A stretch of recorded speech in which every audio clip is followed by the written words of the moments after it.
Good afternoon, relay participants, volunteers, friends, fellow survivors, and honored guests.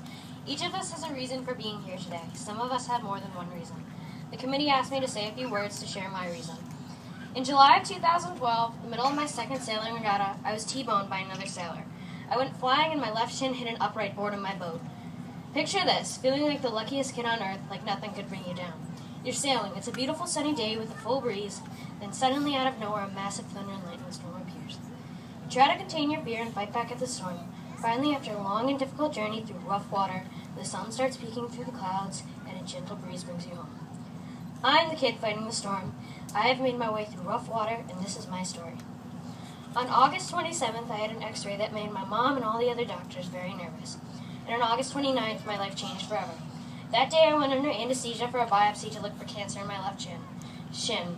Waking up in Connecticut Children's Medical Center post-anesthesia care unit was the most frightening occasion of my life. When my eyes opened, I saw one nurse, 2 surgeons, 2 anesthesiologists, and my parents all looking at me with the same face. Their eyes darted around the room as they seemed to be biting the insides of their lower lips. Mom was red-faced and shaking, so something was really wrong. Nervously, I asked them if we knew what it was. My mom came and sat down in the chair next to me and took my hand. She took a deep breath. Then she spoke, ending with the 2 worst words I had ever heard. It's cancer. My eyes burned. I was too angry, confused, and terrified to say anything. This year was going to be tougher than I thought. Much tougher. My worst fears had just been confirmed. I had osteosarcoma, cancer of the bone in my left tibia. My first chemotherapy on September 4th messed with my mind and made me nauseous. I was exhausted and the treatment was only beginning. But deep down inside, I knew that if I believed in myself, I could do anything. Just when I thought it couldn't get any worse, on September 24th, I found out I was going to be an amputee.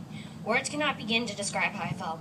My parents and I met with one of the most renowned experts at Memorial Sloan Kettering Cancer Center. In the middle of our visit, I was sent to another department with my aunt to get a CD of my x-rays. When we re-entered the room, my mom was red-faced and shaking again. This was not going to be good. First, the doctor showed me 2 x-rays of girls with osteosarcoma, one who had a reconstruction of her tibia, and the other who had an amputation to remove the tumor. She said what would be the safest and most straightforward for you would be the amputation. I wanted to run out of there and go home, but I couldn't. I felt like she had just ripped my heart out. But I was going to overcome this, no matter how hard I had to work for it. I was as ready as one could be. On November 26th, I woke up at 5 o'clock in the morning and clung to the sheets of my bed for as long as I could. Then I realized I couldn't hide forever. I got up and marched down the stairs for the last time on my own 2 feet and climbed in the car. The last step I took was in the operating room at CCMC. I laid down on the table and let the anesthesia put me to sleep. When I woke up, I felt like my amputated leg was in a giant hole. My leg was gone. Nothing could change this. However, my tumor was gone too. That sailing accident saved my life. Before that, we had no idea the cancer was silently growing. Shortly after, up in my hospital bed, my dad said something I'll never forget. You can't direct the wind, but you can always adjust your sails. My last discharge from CCMC was on May 10th, 2013, and I have finally finished my treatment. As difficult as it has been, this journey has taught me to always try to look at the bright side of things. It is said, attitude is everything. Be kinder than necessary, for everyone you meet is fighting some kind of battle. Live simply, love generously, care deeply, speak kindly, leave the rest to God. Life isn't about waiting for the storm to pass, it's learning to dance in the rain. Today I stand before you as I will continue to learn to walk on my new prosthesis, then I will run, and just wait, soon I will be dancing again. Sure, my life isn't perfect, but to me I'm still the luckiest kid on earth.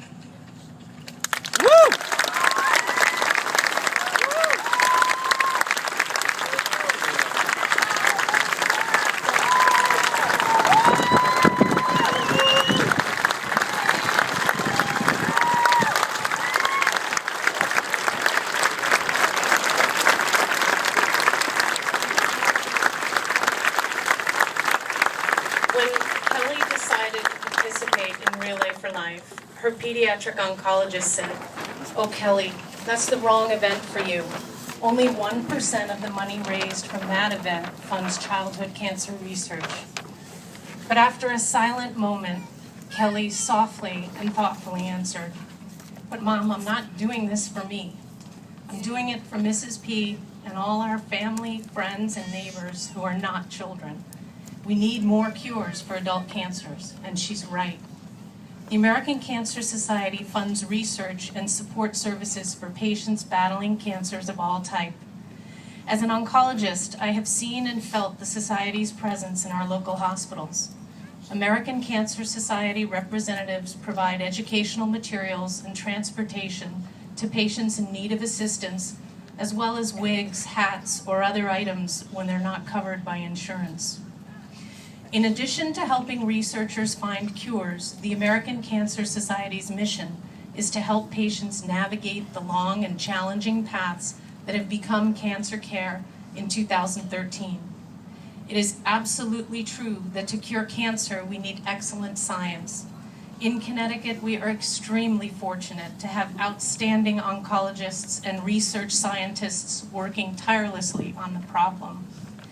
Cutting-edge science is used to find keys and unlock secrets that govern cancer cell growth and metastasis.